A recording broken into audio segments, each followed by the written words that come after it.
ইতিমধ্যেই আপনারা শাকিব খানের একদম সুপারহিট লুকের 'প্রিন্স' সিনেমার টিজারটা অবশ্য চোখে পড়েছে। তবে এই টিজার নিয়ে অবশেষে কিন্তু মুখ খুলেছেন প্রোডিউসার নিজেই। তিনি আসলে মেগাস্টার শাকিব খানকে নিয়ে কী পরিকল্পনা করতেছে এবং 'প্রিন্স' সিনেমা নিয়ে তাদের পরিকল্পনাগুলোই কী, চলুন তাদের মুখ থেকে বিষয়টা শুনে আসি। আমার তো প্রিন্সকে একদম শেষ মুহূর্ত পর্যন্ত আগানোর ইচ্ছা আছে, বাকিটা আপনাদের দোয়া আর দর্শকদের।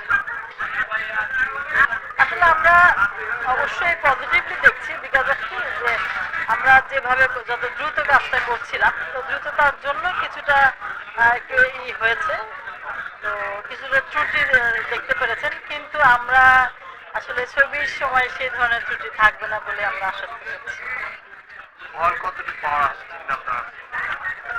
আসলে এটা পুরোটাই মানে সাকিব খান মানে তো আসলে ওনার এটা খুব, আমি যতটুকু জানি জেনেছি বা এখনো দেখছি, এখনো বলতে পারছি না কতটুকু পাবো, তবে আশা করছি যে মানে ম্যাক্সিমামটা যেন আমি পাই।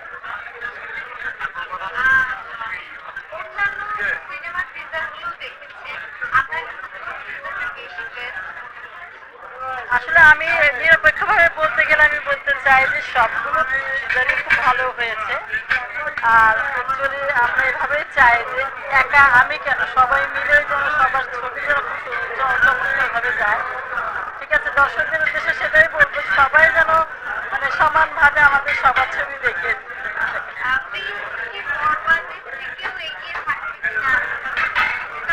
আসলে এটা আমি বলতে পারছি না, তবে আমি আমারটা শুধু বলতে পারবো, আমি তো এগিয়ে থাকবো, এটা আমার বিশ্বাস। আমার আমার আমার আসলে এটাই আমাদের লাগে, কিন্তু সবচেয়ে বড় কথা কি যে টিকে থাকা এইভাবে আমরা না দেখি, আমরা সবাই মিলে যেন হাতে হাত ধরে সবাই মিলে এগোতে পারি, সেই চেষ্টাটা যেন আমরা করতে পারি। আমার প্রত্যাশা বলতে গেলে তো খুব হাই, কারণ সবাই এত সুন্দর করেছেন, প্রত্যেকটা ছবি এত মেকিং এত সুন্দর করে করেছেন, তো সেই জায়গা থেকে আমি বলতে পারি সবগুলো ছবি অনেক ভালো হবে। তো আসলে গতবার একটু দেরি করে পাইরেসির সম্মুখীন হয়েছিলাম, শাকিল ভাই মনে হয় একটু তাড়াতাড়ি হয়েছিল কোরবানিদের সময় বান্ধব নিয়ে, বাট এই টেনশনটা এখনো আছে। কারণ আমি যেটা কিছুক্ষণ আগে বলেছিলাম যে আমাদের তো এখন পর্যন্ত কোনো বক্স অফিসই হয়নি, কিন্তু বক্স অফিস হয়নি, আমাদের সিনেমা হলগুলো সেন্ট্রালাইজ কোনো সিস্টেম নেই, সেই কারণে আমরা আসলে কোথায় দেব, মানে সিনেমাগুলো যখন যায় আমরা আমরা তো বিশ্বাস করি যে আসলে পাইরেসিটা হবে না, বাট আলটিমেটলি হয়ে যায়, যে কোনো ভাবেই হোক এটা হয়ে যায়। আর এটা আসলে ঠেকানোর ক্ষমতা আমার মনে হয় আমাদের এখন এখন পর্যন্ত এখনো কারো হয়নি। যদি হতো তাহলে হলিউড বলিউডে মানে এই পাইরেসিটা হতো না। তো আমরা তারপরেও আশা করছি যে আমাদের যারা দর্শক তারাই তো এটা করে, মানে ওই দিক ওদের মানে দর্শকদের চাহিদার কারণে কিন্তু এটা হয়।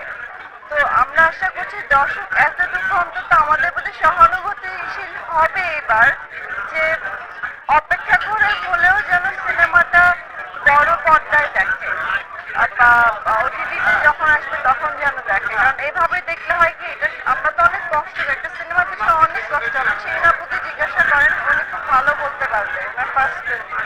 তো অনেক কষ্ট করে আমরা একটা সিনেমা বানাই, আমাদের অনেক পরিশ্রম হয়। তো এটার পিছনে যখন আমরা পাইরেসিটা হয়ে যায়, পুরো পরিশ্রমটা একদম শেষ হয়ে যায়, তখন মনে হয় যে মানে কি করলাম, মানে কেন করলাম, কাদের জন্য করলাম, সবকিছু তো দর্শকের জন্যই করি।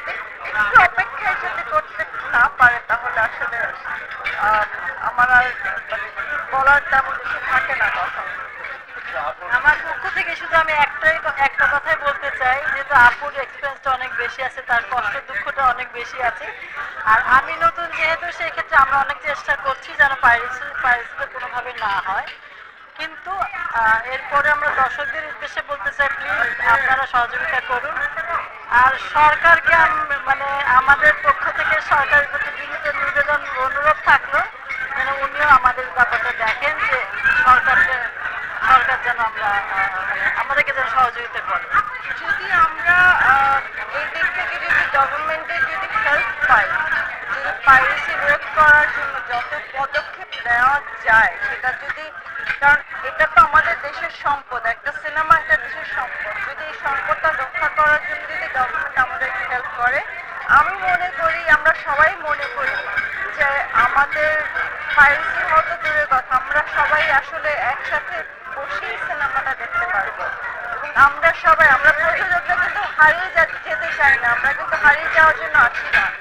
আমরা চাই সিনেমা ইন্ডাস্ট্রিতে টিকে থাকি, আমরা আরো ভালো ভালো কিছু করি আপনাদের জন্য। কিন্তু আমরা যদি এভাবে করে হেরে যাই, তাহলে কিন্তু দিন শেষে আমাদের আর মানে কোনো রাস্তা থাকে না, আবারও তো নষ্ট হয়ে যাবে। এক্স্যাক্টলি, ইন্ডাস্ট্রিটা নষ্ট হয়ে যায়।